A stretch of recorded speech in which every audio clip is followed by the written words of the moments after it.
Elle est plus féminine que toi. Mon fiancé m'a humiliée publiquement avec sa maîtresse assise à côté de lui. Mais il n'avait aucune idée que j'allais détruire tout ce qu'il tenait pour acquis. La bague de fiançailles a heurté le parquet avec un claquement métallique aigu qui a fait taire toute la salle à manger. Non pas que quelqu'un ait été choqué, mais tout le monde à table a soudainement réalisé qu'Antoine avait enfin dit tout haut ce qu'il pensait. Elle est épuisante, murmura-t-il en faisant tournoyer du Bordeaux dans son verre. Tout avec Léa doit être sérieux tout le temps. Sa mère baissa les yeux dans son vin. Sa sœur fixa son assiette, et Sophie, assise à 2 sièges de là, faisant semblant d'être juste une collègue, sourit dans sa serviette comme si elle avait déjà gagné. Je me souviens de chaque détail de ce moment. L'odeur du poulet au romarin, le doux jazz provenant des haut-parleurs cachés au plafond, la bague de fiançailles coûteuse tourbillonnant soudainement sur le bois poli comme si elle appartenait à quelqu'un d'autre. 3 ans ensemble, un mariage dans 6 semaines, et d'une certaine manière, je suis devenue la risée de mon propre dîner de fiançailles.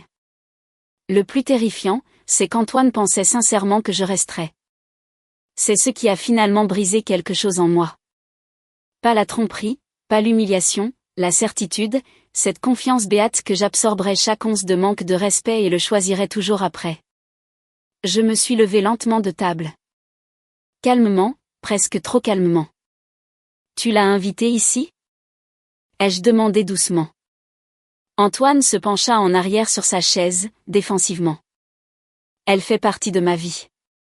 Sophie croisa les jambes et me lança cette fausse expression de sympathie que les femmes utilisent quand elles savent qu'elles aident à détruire quelque chose. Tu réagis de manière excessive, dit-elle doucement. Je la regardai directement. Non, ai-je répondu. Je réagis de manière appropriée. Il y a une différence. Julien, l'ami de longue date d'Antoine et la seule personne à table qui semblait vraiment mal à l'aise, passa une main sur son visage.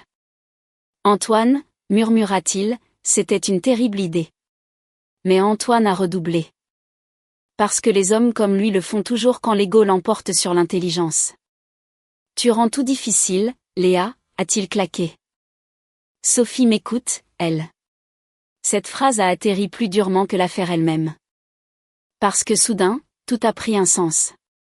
Les nuits tardives, l'écran de téléphone caché, les critiques soudaines sur mes passe-temps, mon travail, mon garage, la restauration de ma montagne. Tous ces petits commentaires destinés à me convaincre lentement que j'étais en quelque sorte trop et pas assez à la fois. Trop indépendante, trop pratique, trop obsédée par les moteurs et les outils, trop concentrée sur le travail, pas assez féminine. Je l'ai regardé très longtemps. Puis j'ai retiré la bague de fiançailles. Pas de discours dramatique, pas de cris, pas de larmes. Je l'ai simplement posée à côté de son verre de Bordeaux. Tu aurais dû mettre fin aux choses honnêtement, ai-je dit. Puis je suis partie. Derrière moi.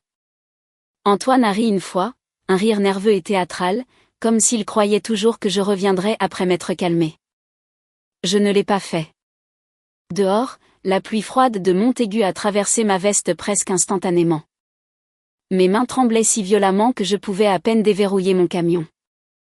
Non pas parce que je voulais qu'il revienne, mais parce que la trahison altère physiquement votre système nerveux en temps réel. Julien m'a suivi dehors 1 minute plus tard. Léa, ne. Il s'est arrêté près du trottoir. L'eau gouttait de ses cheveux tandis que les phares se reflétaient sur la rue mouillée entre nous. Je ne savais pas qu'il amenait Sophie, a-t-il admis doucement. Je l'ai cru. C'était le pire. Julien avait l'air vraiment dégoûté. Tu ne mérites pas ça. J'ai ri une fois. Sec. Creux. Ça fait 2. Il a hésité, puis m'a tendu quelque chose. Mes clés d'appartement. Apparemment, Antoine les avait jetées sur la table de la salle à manger après mon départ. Comme si, rendre la propriété le rendait honorable. Prends ça, a dit Julien, et change tes serrures ce soir.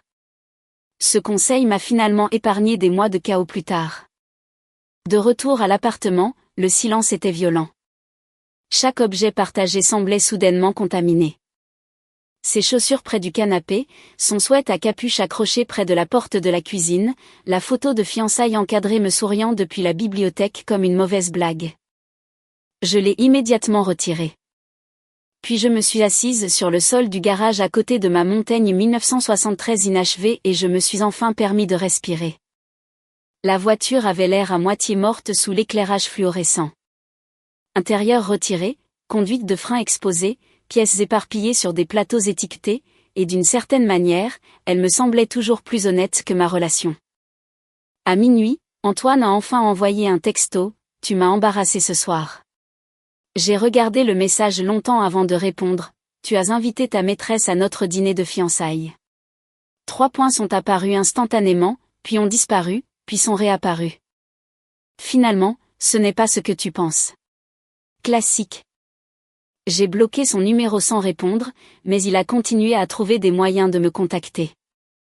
Courriel, numéros inconnus, demandes sur les réseaux sociaux.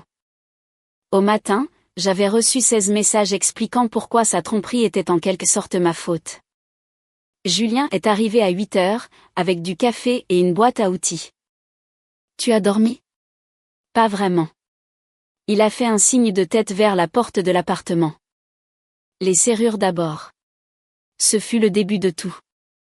Pas la vengeance, pas le chagrin, l'organisation, le contrôle, la survie.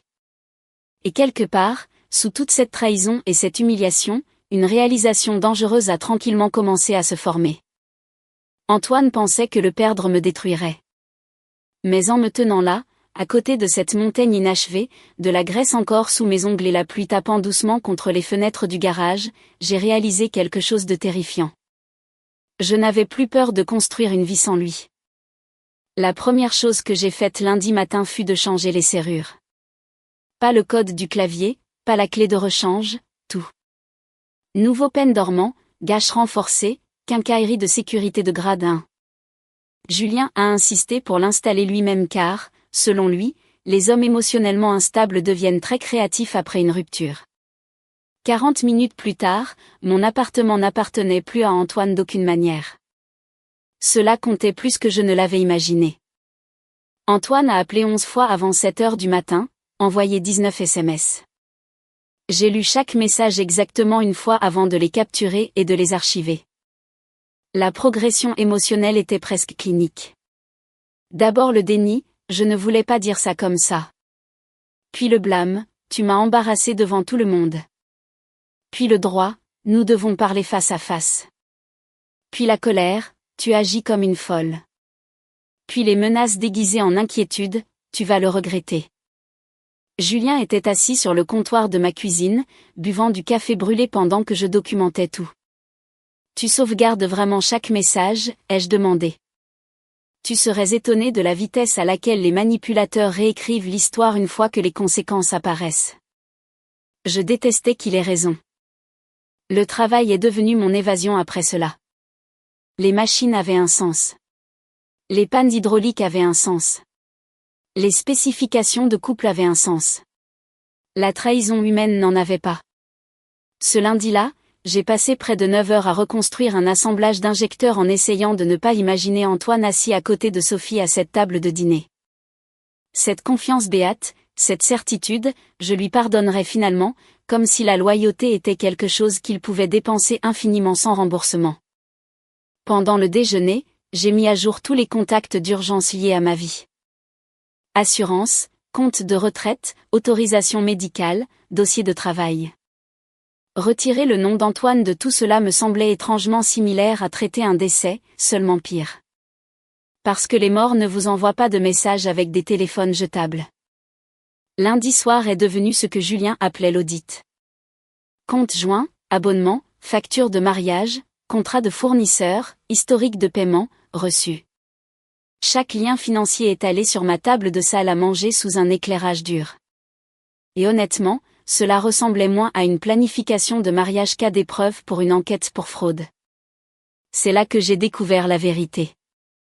J'avais payé pour presque tout. Acompte de la salle, le mien. Acompte du traiteur, la plupart des miens. Forfait photo, entièrement le mien. Antoine a contribué juste assez d'argent pour maintenir l'illusion d'un partenariat tout en me laissant tranquillement financer le fantasme. Et je ne l'avais jamais remarqué parce que je lui faisais confiance. Cette réalisation a fait plus mal que la tromperie. Julien a aidé à tout organiser en dossier. Souligne les délais d'annulation, m'a-t-il conseillé. Tu me fais peur parfois. J'ai survécu à un divorce. La peur a quitté mon corps il y a des années. Le mariage était dans 6 semaines. Heureusement pour moi, la plupart des fournisseurs favorisaient légalement celui qui avait réellement payé les factures, c'est-à-dire moi. Mardi matin, j'ai commencé à passer des appels avant le travail. Coordinateur de la salle, fleuriste, DJ, traiteur. Chaque conversation calme, professionnelle, détachée. Bonjour, j'appelle concernant la référence de réservation 4821. Oui, je souhaite initier une annulation en vertu de la section 4. Non, il n'y aura pas de nouvelle date. La salle a remboursé presque tout sauf les frais administratifs. Le traiteur a remboursé 60%. Le DJ a remboursé presque la totalité de la compte. Mercredi après-midi, plus de 4000 € étaient déjà en cours de traitement pour revenir sur mon compte. Drôle comme être trop pratique est soudainement devenu financièrement utile. Cette nuit-là, Antoine m'a contacté à partir d'un autre numéro inconnu. Tu annules sérieusement le mariage? Capture d'écran, blocage. Tu es mesquine. Capture d'écran, blocage. Puis Sophie a dit, tu es émotionnellement instable. Celle-là m'a fait rire. Julien leva les yeux du sol du garage où il aidait à trier les pièces de la montagne. Quoi?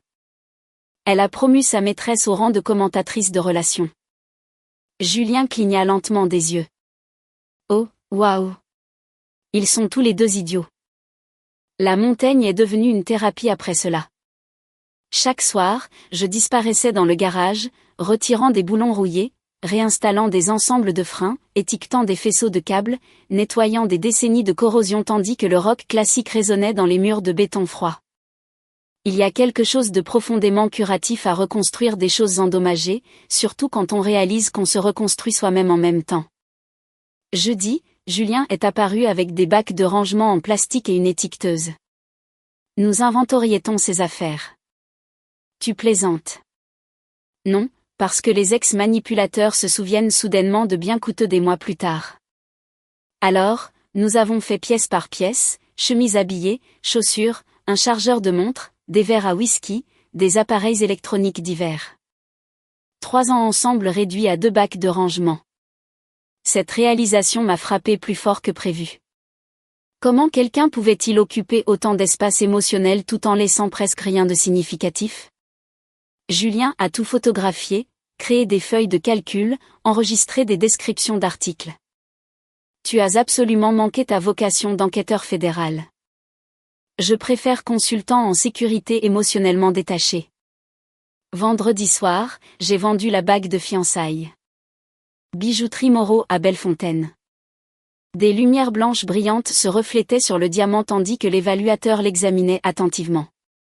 Belle pierre, murmura-t-il. J'ai presque ri.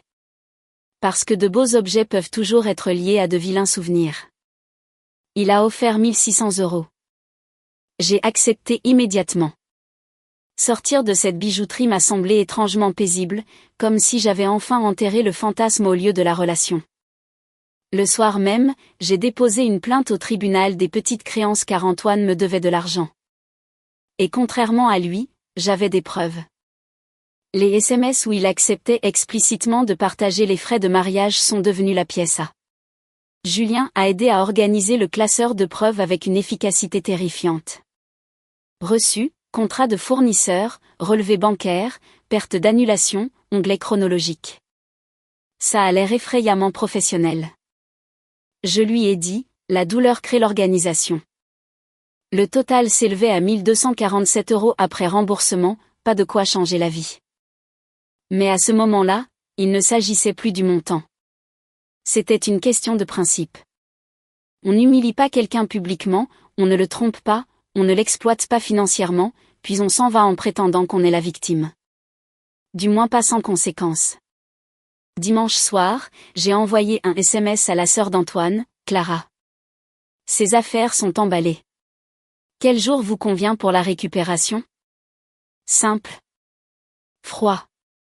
Sans émotion. Clara a répondu 3 heures plus tard, mardi, 18 heures. Pas d'excuses. Pas de reconnaissance de ce qui s'était passé au dîner. Rien. La lâcheté était apparemment héréditaire. La semaine suivante, ma vie était devenue terrifiante d'organisation. Serrure changée. Compte sécurisé, mariage annulé, documents judiciaires déposés, remboursement en cours, contact d'urgence mis à jour, et d'une certaine manière, je n'avais toujours pas pleuré. Cela m'effrayait plus que tout car le chagrin arrive généralement comme une inondation. Le mien est arrivé comme de la glace, lent, lourd, silencieux. Puis sont venus les messages de harcèlement. Des indicatifs régionaux différents, des numéros différents, la même obsession. Tu te rends ridicule. Tout le monde pense que tu es amère. Sophie traite Antoine bien mieux que tu ne l'as jamais fait. Bonne chance pour trouver un autre homme. Chaque message était archivé. Julien a aidé à créer des dossiers organisés par date et par plateforme. Tu construis un dossier de harcèlement, a-t-il dit. Je construis des preuves. Des amis communs ont finalement commencé à me donner des informations, et c'est là que j'ai appris la vérité sur Sophie. Pas une aventure, pas une erreur, une liaison à long terme, au moins 8 mois, peut-être plus. Pendant qu'Antoine aidait à choisir les invitations de mariage, il couchait avec une autre femme. Tout en souriant sur les photos de fiançailles, il faisait des voyages secrets avec Sophie. Un ami commun a envoyé des captures d'écran d'un compte Instagram privé. Hôtel, restaurant, escapade de week-end, date correspondant aux nuits où Antoine prétendait travailler tard. J'étais seule dans le garage à regarder ces captures d'écran pendant que la pluie martelait le toit. Julien se pencha silencieusement à côté de la montagne. Finalement, il a demandé, « Ça va ?» Non. Cette réponse nous a tous les deux surpris car c'était la première chose émotionnellement honnête que j'avais admise depuis la rupture. J'ai baissé les yeux sur mes mains couvertes de graisse. Je l'aimais, Julien. Je sais. Je pensais vraiment que nous construisions quelque chose de réel. Julien est resté silencieux longtemps avant de finalement parler. Les mauvaises personnes survivent en trouvant de bonnes personnes prêtes à les croire. Cette phrase est restée avec moi, surtout après avoir découvert quelque chose d'encore pire. Sophie n'avait pas seulement fait partie de l'aventure. Elle avait aidé Antoine à planifier son départ. Des messages ont fait surface où il se moquait de moi, me traitait d'ennuyeuse, trop obsédée par les voitures. Trop pratique, trop masculine. Un message m'a le plus touché, elle va probablement pleurer un moment et passer à autre chose. J'ai lu cette ligne 3 fois, puis j'ai verrouillé mon téléphone, puis je suis allée directement à la montagne et j'ai commencé à installer le système de freinage reconstruit avec des mains tremblantes. Parce que si j'arrêtais de bouger, je pourrais enfin m'effondrer. Mais je ne l'ai pas fait.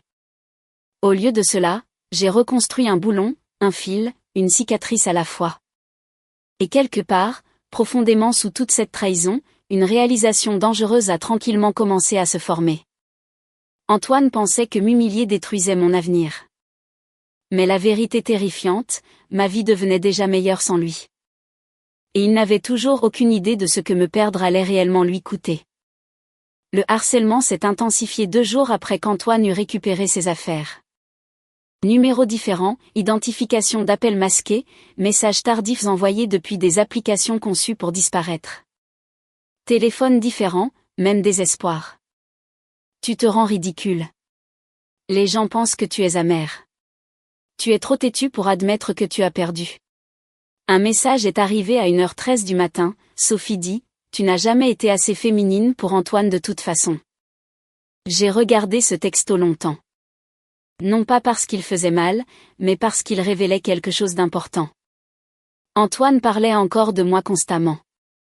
Les gens qui passent à autre chose n'obsèdent pas. Les gens qui sont heureux ne recrutent pas d'autres personnes pour attaquer leur ex.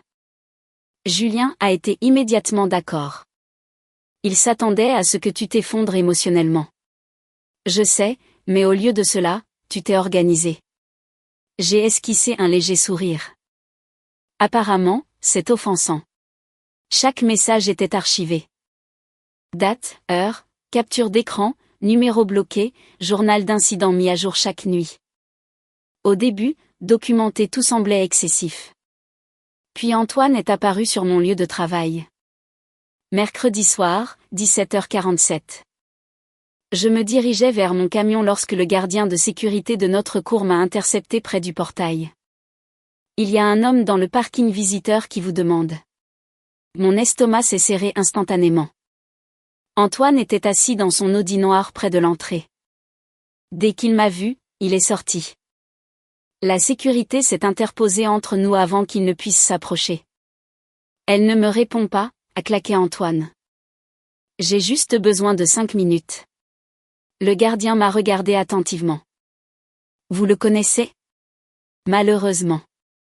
La mâchoire d'Antoine s'est contractée. On ne peut pas faire ça en public? J'ai presque ri de l'ironie. L'humiliation publique le dérangeait soudainement maintenant. Tu ne devrais pas être ici, ai-je dit calmement. J'essaie de réparer les choses. Non, tu essaies de reprendre le contrôle. Son visage s'est assombri immédiatement. Tout le monde pense que tu as réagi de manière excessive. Alors pourquoi attends-tu devant mon travail? Ça l'a frappé. On pouvait le voir physiquement. Pendant une demi-seconde, le masque a glissé. Le gardien lui a demandé de partir 2 fois avant qu'Antoine ne remonte enfin dans sa voiture, mais pas avant de se pencher par la fenêtre. Tu me fais passer pour le méchant. Je l'ai regardé. Tu t'en es occupé toi-même. Cette nuit-là, j'ai appelé la ligne de police non urgente. Pas émotionnellement, pas dramatiquement, juste des faits, contacts répétés non désirés, apparition sur le lieu de travail, harcèlement continu. L'agent a écouté attentivement avant de dire quelque chose qui m'est resté en mémoire, votre documentation est excellente. La plupart des gens attendent que les choses deviennent dangereuses avant de commencer à enregistrer des schémas. Après l'appel, je suis restée assise dans le garage à regarder la montagne pendant près d'1 heure, à moitié restaurée sous les lumières fluorescentes. Toujours en reconstruction, toujours inachevée, toujours en survie, tout comme moi. Ce samedi-là, Julien m'a forcé à sortir de la maison.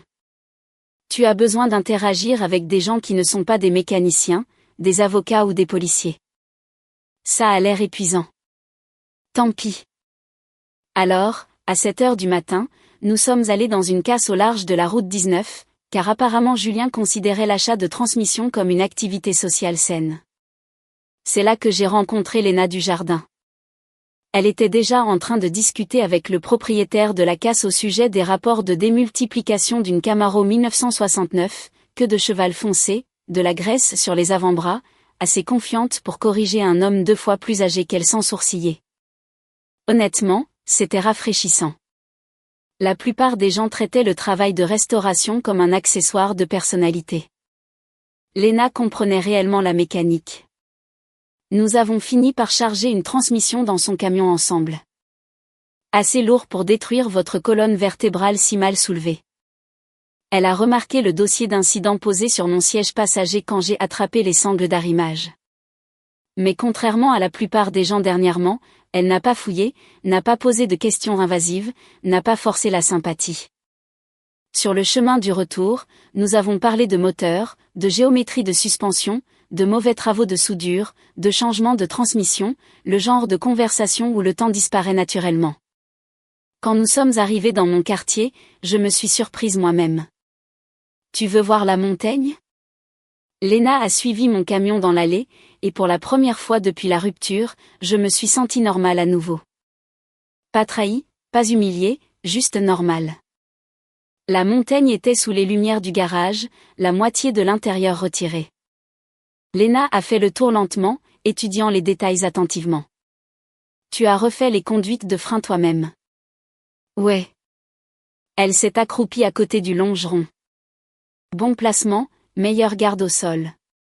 Cette seule phrase m'a affecté plus que tous les compliments d'Antoine, car elle a remarqué l'effort, la précision, le savoir-faire, pas les apparences. Julien a envoyé un texto vers midi. Piste de karting ce soir. Vous venez tous les deux. Léna a ri quand je le lui ai montré. Ça a l'air soit incroyablement amusant, soit profondément dangereux. Probablement les deux. Vendredi, Léna avait rejoint notre discussion de groupe avec Julien et 2 autres mécaniciens de la casse. Et d'une certaine manière, pour la première fois depuis des semaines, je me suis retrouvée à attendre avec impatience quelque chose à nouveau, ce qui, apparemment, a exaspéré Antoine, car la surveillance s'est intensifiée par la suite. Mardi soir, son Audi est apparu à 3 pâtés de maison de mon lieu de travail. Mercredi soir, les caméras de sécurité de Julien ont enregistré un passage lent devant ma maison.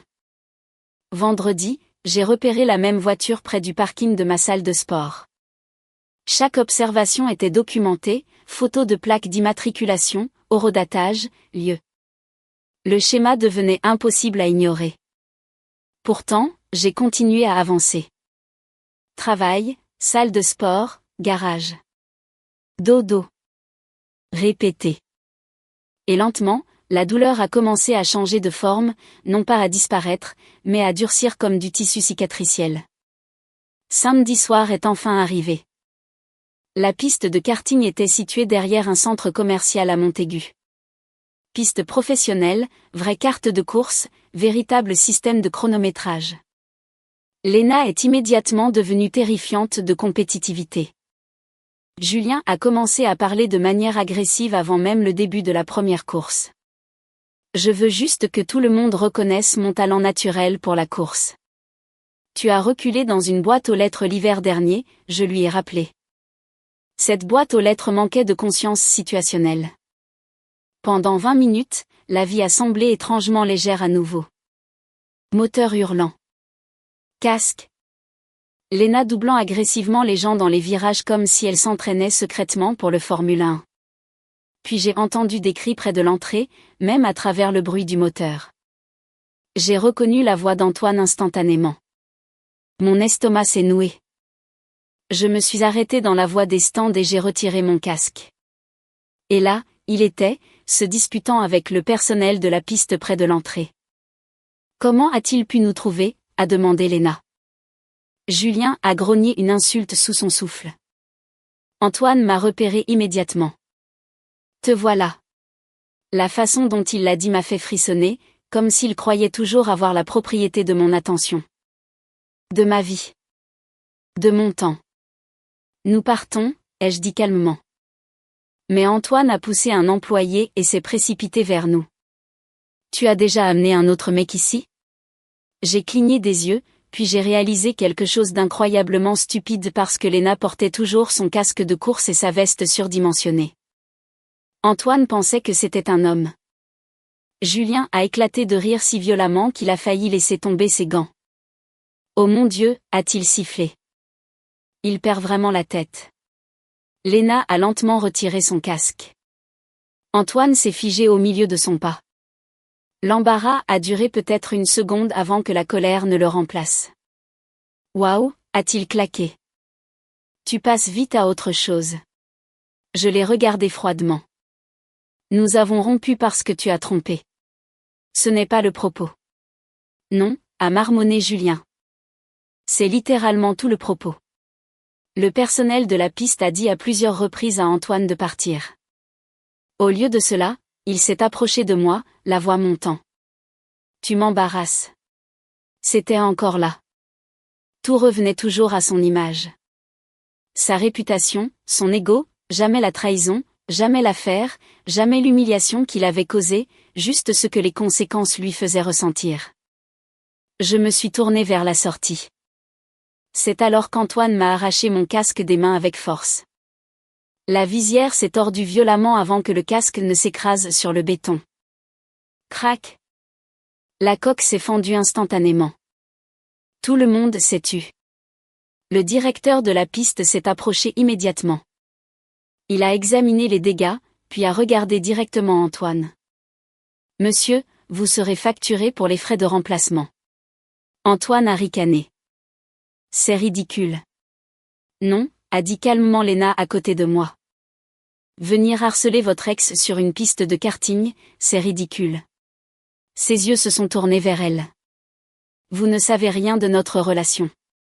Léna a croisé les bras. Je sais qu'elle semble beaucoup plus calme quand vous n'êtes pas là. Celle-là a frappé fort. La sécurité est arrivée en quelques minutes. Le directeur a remis à Antoine un avis de non-entrée officiel, le bannissant définitivement de la propriété. Julien a croisé les bras avec un sourire suffisant. Félicitations, tu as été banni des courses de karting. C'est honnêtement impressionnant. Antoine m'a regardé une dernière fois pendant que la sécurité le raccompagnait vers la sortie. Et pour la première fois depuis la rupture, j'ai vu la peur dans ses yeux. Pas la tristesse, pas le regret, la peur, parce que quelque chose avait enfin fait tilt. Je ne revenais pas. Je ne suppliais pas. Je ne me battais plus pour lui. Je construisais une vie qui ne tournait plus autour de lui. Et cela le terrifiait plus que de me perdre ne l'avait jamais fait. 20 minutes plus tard, nous sommes retournés sur la piste. Léna a gagné la dernière course. Julien a accusé le système de chronométrage de corruption. Et pendant le trajet de retour plus tard cette nuit-là, j'ai réalisé quelque chose d'étrange. Pendant des mois, Antoine avait consommé tout mon monde émotionnel. Mais ce soir, il avait simplement été une interruption, une distraction ennuyeuse entre de très bons moments. Et d'une certaine manière, cela ressemblait au vrai début de la liberté. 2 semaines avant l'audience du tribunal des petites créances, la vie d'Antoine a commencé à s'effondrer. Et le plus beau, c'est que plus rien ne nécessitait mon implication. Les conséquences étaient enfin devenues auto-entretenues. Des amis communs continuaient à me donner des informations malgré mes tentatives de rester détachée. Apparemment, Sophie n'avait pas apprécié de devenir de notoriété publique, surtout après que la version des événements d'Antoine ait commencé à s'effilocher, car, sans surprise, il lui avait dit que notre relation était pratiquement terminée avant le début de l'aventure. Classique scénario de tricheur. Puis des captures d'écran ont fait surface, dates, messages, photos, preuve qu'Antoine couchait avec Sophie tout en planifiant activement un mariage avec moi. Il s'est avéré que Sophie n'était pas ravie de découvrir qu'elle avait été présentée comme la nouvelle femme excitante dans une histoire entièrement basée sur des mensonges. La famille d'Antoine non plus. C'est drôle comme les gens deviennent profondément mal à l'aise une fois que la cruauté privée devient publique. Clara m'a envoyé un message tard un soir, je ne savais pas que c'était si sérieux entre eux. J'ai regardé le message pendant près d'1 minute avant de répondre, tu en savais assez. Pas de réponse après ça. Parce qu'il n'y en avait pas. Le silence devient très pratique quand la responsabilisation arrive enfin. Pendant ce temps, ma propre vie continuait. Le faisceau de câbles de la montagne était enfin terminé. Le système de freinage reconstruit. L'intérieur revenait lentement pièce par pièce. Léna a commencé à passer au garage de temps en temps après le travail. Parfois elle apportait du café. Parfois des outils supplémentaires. Parfois des histoires de clients qui pensaient que regarder 2 tutoriels YouTube les qualifiait de mécaniciens. Et honnêtement, être avec elle était facile, pas émotionnellement compliqué, pas intense, juste une amitié confortable entre 2 personnes qui aimaient vraiment travailler sur des voitures. Un soir, alors qu'elle m'aidait à réinstaller le tableau de bord, elle a jeté un coup d'œil au classeur d'incidents posé sur l'établi. « Tu as vraiment tout documenté ? » Julien m'a formé. Bien. J'ai levé les yeux. La plupart des gens appellent ça excessif. Léna a serré un boulon sous la colonne de direction. La plupart des gens attendent que les choses deviennent dangereuses avant de commencer à se protéger. Cette phrase est restée avec moi, surtout après qu'Antoine soit de nouveau apparu devant ma maison. Vendredi soir, 22h08. Les lumières de mouvement se sont déclenchées. Les caméras de Julien ont filmé l'Audi d'Antoine passant lentement devant mon allée 2 fois avant de se garer à un demi-pâté de maison. J'ai regardé à travers les stores tandis que l'épuisement s'installait lourdement dans ma poitrine. Pas de la peur exactement, juste de la fatigue. Parce qu'il y a quelque chose de profondément violent à réaliser que quelqu'un refuse de renoncer à l'accès à votre vie. J'ai noté l'observation, la date, l'heure, la durée, la plaque du véhicule, puis j'ai fermé le carnet. « Ça va ?» a demandé Léna doucement depuis l'embrasure de la porte de la cuisine. J'ai hoché la tête automatiquement.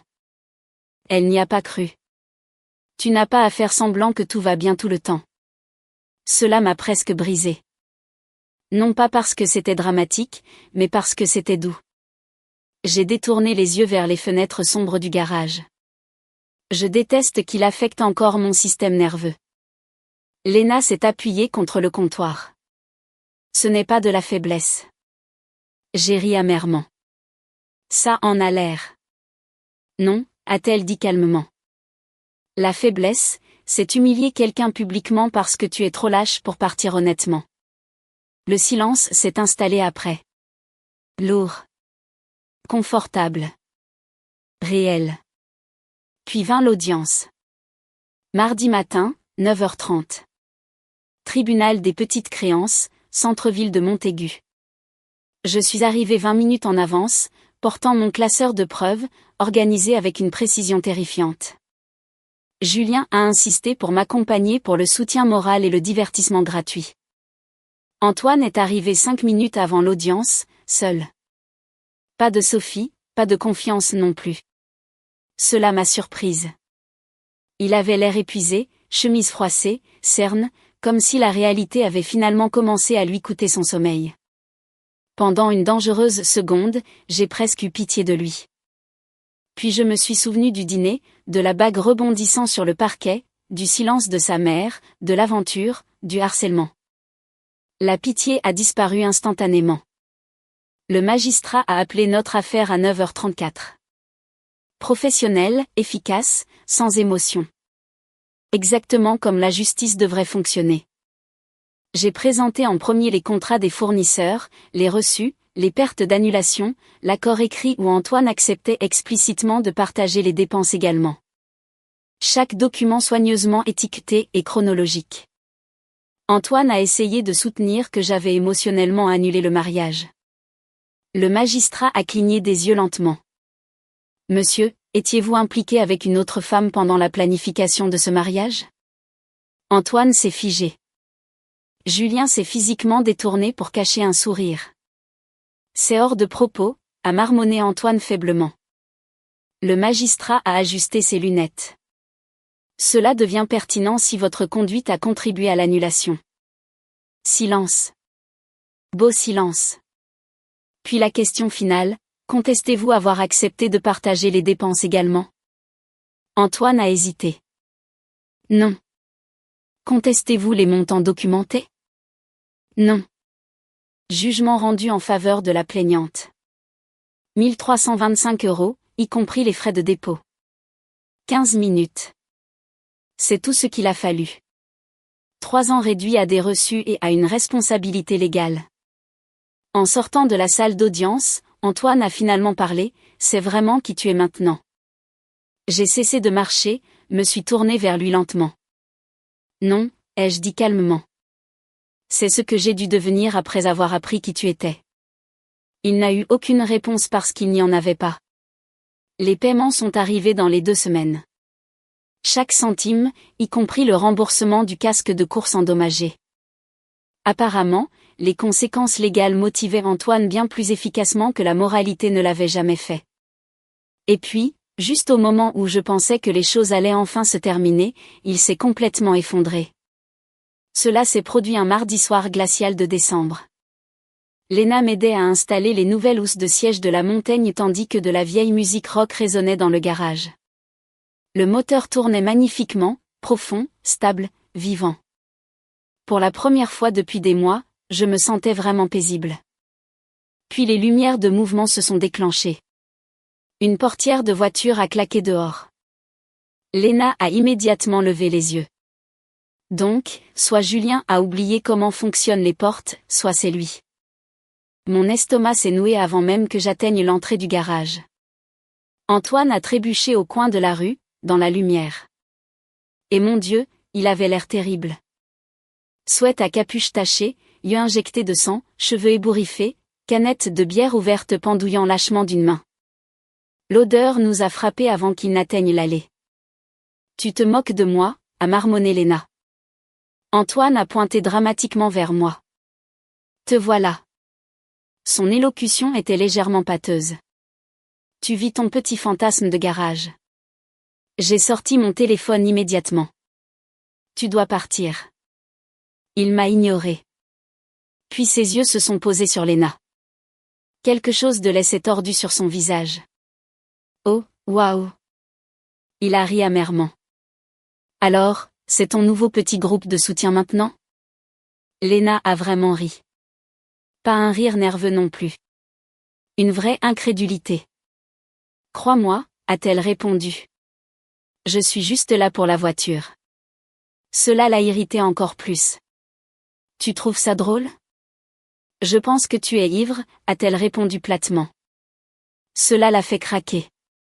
Soudain, il a commencé à délirer sur le tribunal, sur l'argent, sur la façon dont j'avais détruit sa réputation, comme si ses propres actions lui étaient arrivées au lieu de provenir de lui. J'ai composé le 17. La seconde où Antoine m'a entendu donner notre adresse au répartiteur, la panique a traversé son visage. Tu as appelé les flics pour moi? Tu es ivre sur ma propriété après des mois de harcèlement. Tu es incroyable. Non, a dit calmement Lena derrière moi. Ce qui est incroyable, c'est de tromper quelqu'un, de la harceler après, et de toujours penser que tu es la victime. Antoine a pointé agressivement vers elle. Tu ne sais rien de nous. Lena s'est levée lentement, une clé à molette toujours à la main. Et malgré sa taille beaucoup plus petite qu'Antoine, elle avait l'air terrifiante. J'en sais assez. Quelque chose dans sa voix l'a fait reculer. C'est à ce moment-là que la police est arrivée. 2 officiers se sont approchés prudemment tandis qu'Antoine a immédiatement changé de tactique. Soudain émotionnel au lieu d'agressif. Classique pivot de manipulation. Elle m'a abandonné, a-t-il marmonné. Elle a retourné tout le monde contre moi. Un officier a remarqué le classeur d'incidents ouvert sur l'établi. Madame, a-t-il demandé doucement. Cela est-il lié à vos précédents rapports de harcèlement? Oui, je lui ai tendu le classeur. L'officier a feuilleté les pages tranquillement. Date, capture d'écran, journaux d'incidents, observation de véhicules, documents judiciaires, schémas, tout était organisé. Il a levé les yeux après avec une déception visible. Monsieur, avez-vous bu ce soir? Antoine a essayé de le nier. Puis a échoué au test de sobriété presque immédiatement. Impossible de marcher droit. À peine capable de se concentrer. Impossible même de réciter l'alphabet correctement. Lorsque l'alcotest a fini de traiter, un officier a soupiré. Monsieur, vous êtes en état d'arrestation pour intrusion et ivresse publique. Et c'est à ce moment-là qu'Antoine a finalement craqué. Pas en colère, pas arrogant, brisé. Il a commencé à pleurer dans mon allée pendant que les officiers le menottaient. C'est de ta faute, m'a-t-il crié. Tu as tout gâché. Je l'ai regardé silencieusement parce que la vérité était devenue presque triste maintenant. Il croyait sincèrement que les conséquences étaient des choses créées par d'autres personnes, non pas des résultats nés de ses propres décisions. Tandis que les officiers l'escortaient vers le fourgon, Lena s'est penchée silencieusement à côté de moi. Ça va? J'ai regardé Antoine disparaître sur la banquette arrière sous les lumières clignotantes. Et étrangement, je n'ai rien ressenti. Pas de vengeance, pas de satisfaction, juste une clôture. Comme la dernière page d'un chapitre épuisant qui se termine enfin après le départ de la police. Le silence est revenu dans le garage. La montagne tournait doucement derrière nous. Lena a repris les outils de housse de siège. Eh bien, a-t-elle dit sèchement, c'était psychologiquement perturbant.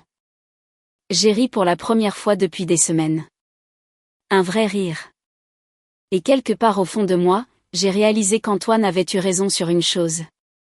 Je ne redeviendrai plus jamais la même femme après lui. Heureusement, cette femme n'existait plus.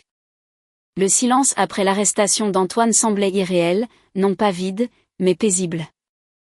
Pendant des mois, ma vie avait tourné autour de la tension, des numéros inconnus, des passages en voiture, des dépôts de plaintes, des journaux d'incidents, l'anxiété constante de bas niveau de me demander quand il réapparaîtrait. Puis, soudain, plus rien. Pas de message de minuit. Pas d'appel bloqué. Pas d'explosions émotionnelles. Juste le silence. Le genre de silence que l'on apprécie qu'après que le chaos a enfin quitté votre corps.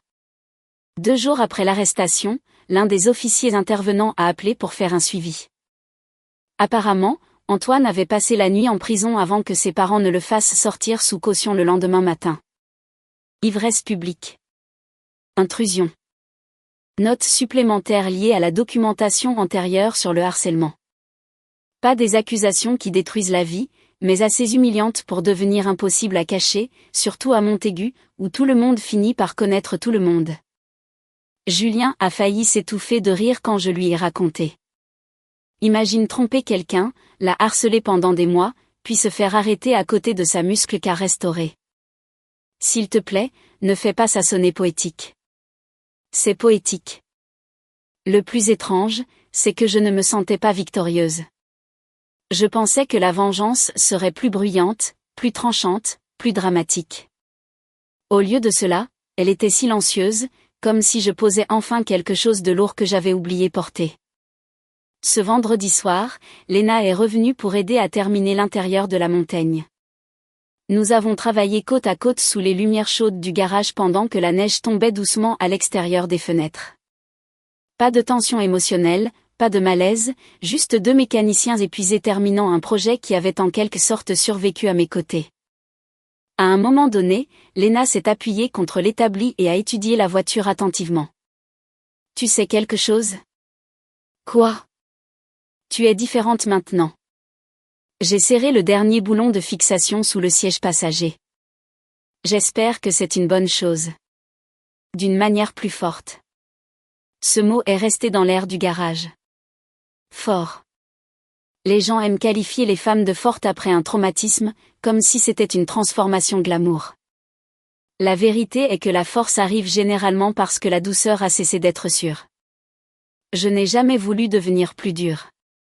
La vie ne m'a tout simplement pas donné d'autre option. Vers 21h, nous avons descendu la montagne au tirement des chandelles. Fini. Complètement fini. J'ai reculé lentement. Peinture noire brillante sous les lumières fluorescentes. Chrome parfaitement poli. Intérieur restauré. Moteur ronronnant profondément et en douceur sous le capot. 3 ans de travail. Enfin vivante. Léna a sifflé doucement. Elle est devenue incroyable. J'ai posé ma main sur le toit. Tu sais ce qui est drôle ? Quoi ? J'ai failli vendre cette voiture parce qu'Antoine n'arrêtait pas de dire que c'était immature. Léna m'a regardé avec horreur. D'accord, tout d'abord, c'est criminel. J'ai ri doucement. Ouais, je sais ça maintenant. Cette voiture a survécu à des décennies de négligence et est revenue magnifique. Honnêtement, cela me semble symbolique. Le commentaire a atterri plus profondément qu'elle ne l'a probablement réalisé car elle avait raison. J'ai survécu, moi aussi. À peine parfois, mais j'ai survécu. Nous avons emmené la montagne en ville cette nuit-là avec les fenêtres légèrement ouvertes malgré le froid. Les lumières de la ville se reflétaient sur le capot tandis que le moteur reconstruit rugissait dans les rues de Montaigu. Et pour la première fois depuis près d'1 an, je me suis sentie vraiment libre. Pas de pression de mariage, pas de me rapetisser pour protéger l'ego de quelqu'un d'autre, pas de m'excuser d'aimer les choses qui me faisaient sentir vivante. Juste moi, exactement comme j'étais. Et d'une certaine manière, cette version se sentait enfin suffisante. Au cours des semaines suivantes, de nouvelles vérités sur Antoine ont fait surface naturellement. Sophie l'a largué. Apparemment, elle s'était lassée de son instabilité émotionnelle constante. L'ironie a failli tuer Julien. Oh non, a-t-il dit dramatiquement. Le narcissique infidèle s'est avéré émotionnellement épuisant. Quelle tragédie inattendue. Même la famille d'Antoine a cessé de le défendre publiquement après l'arrestation. Clara m'a finalement envoyé un message un soir, je suis désolée pour ce qui s'est passé au dîner. J'ai regardé le message un moment avant de répondre, tu aurais dû être dur, peut-être, mais vrai, parce que la trahison ne vient pas seulement de la personne qui te blesse. Parfois, elle vient des gens prêts à la regarder se produire en silence. L'hiver s'est installé lentement sur Montaigu après cela. La vie est redevenue merveilleusement ordinaire. Travail, salle de sport, garage, café avec des amis, routine saine, petites choses paisibles. Un mardi après l'entraînement de boxe, l'entraîneur du bois m'a arrêté pendant que je bandais mes mains. Tu te bats différemment maintenant. J'ai levé les yeux. Comment? Il a tapoté légèrement mon épaule avec sa vieille canne. Tu as arrêté d'hésiter. Cela m'est resté toute la nuit car peut-être qu'il ne parlait pas seulement de boxe. Peut-être que la trahison change définitivement vos instincts. Vous arrêtez de vous excuser d'occuper de l'espace. Vous arrêtez de négocier votre propre valeur. Vous arrêtez de confondre l'amour avec le sacrifice de soi. En janvier, le dossier de harcèlement a été officiellement clos en raison de l'absence de nouveaux incidents. L'officier en charge des papiers m'a serré la main après. Vous avez géré cela correctement, m'a-t-il dit. La plupart des gens soit s'escaladent émotionnellement, soit attendent trop longtemps pour se protéger. Je l'ai remercié poliment, mais en privé, je détestais que survivre aux relations modernes nécessite parfois des classeurs de preuves et des journaux d'incidents. Pourtant, se sentir préparée était mieux que d'être impuissante. Un samedi matin neigeux, Léna est apparue avec du café et une petite boîte en carton. Qu'est-ce que c'est? Elle a souri. Ouvre. À l'intérieur se trouvait un emblème de calandre original de la Montaigne 1973. Pièce d'usine vintage. Presque impossible à trouver en bon état maintenant. Je l'ai regardé sous le choc.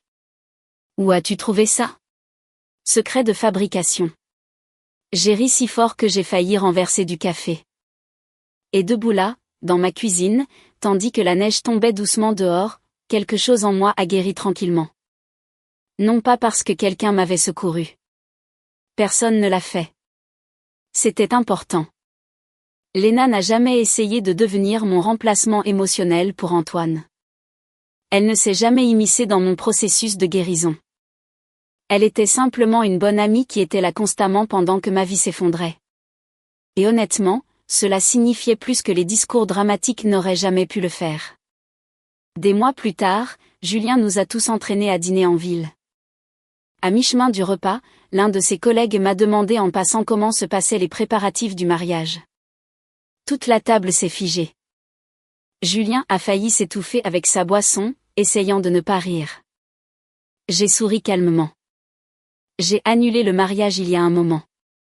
Le pauvre homme s'est immédiatement excusé.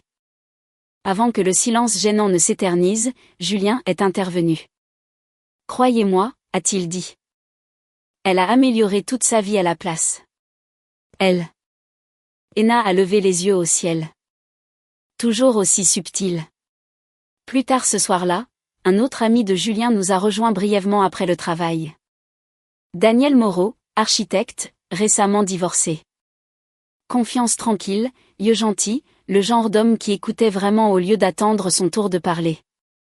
À un moment donné, il a remarqué les clés de la Montaigne posées à côté de mon verre. Tu as restauré une 73 toi-même? En grande partie, ai-je admis. Son visage s'est illuminé instantanément. Mon père en avait une quand j'étais enfant, et pour la première fois depuis très longtemps, une conversation avec un homme ne m'a pas semblé épuisante. Pas de performance, pas de gestion d'ego, pas de me rapetisser, juste une conversation facile sur les moteurs, les villes et les terribles hivers de Montaigu. Rien de dramatique ne s'est passé cette nuit-là. Pas de romance magique, pas de moment cinématographique, juste la possibilité. Et honnêtement, cela semblait plus sain. Le plus drôle, c'est qu'Antoine m'avait dit un jour que personne d'autre ne me tolérerait jamais. Selon des amis communs, il se plaint encore de moi parfois, parle encore de la Montaigne, insiste toujours sur le fait que j'ai retourné tout le monde contre lui, réécrit toujours l'histoire où il est en quelque sorte devenu la victime. Et honnêtement, c'est la partie la plus triste de tout cela, car pendant qu'il reste piégé, revivant les conséquences de ses propres choix, j'ai continué à avancer. La femme qui l'a humilié à ce dîner de fiançailles n'existe plus. Elle a disparu au moment où cette bague a frappé le parquet. Qu'est-ce qui l'a remplacée? Une femme qui a appris que la trahison ne vous détruit que si vous le permettez. Une femme qui documente tout, protège sa paix, construit son propre avenir et ne s'excuse plus jamais d'aimer les choses qui la font se sentir vivante, surtout les moteurs bruyants, les froides nuits de Montaigu et les gens qui la font se sentir respectée au lieu d'être rabaissée. La Montaigne fonctionne toujours parfaitement, d'ailleurs.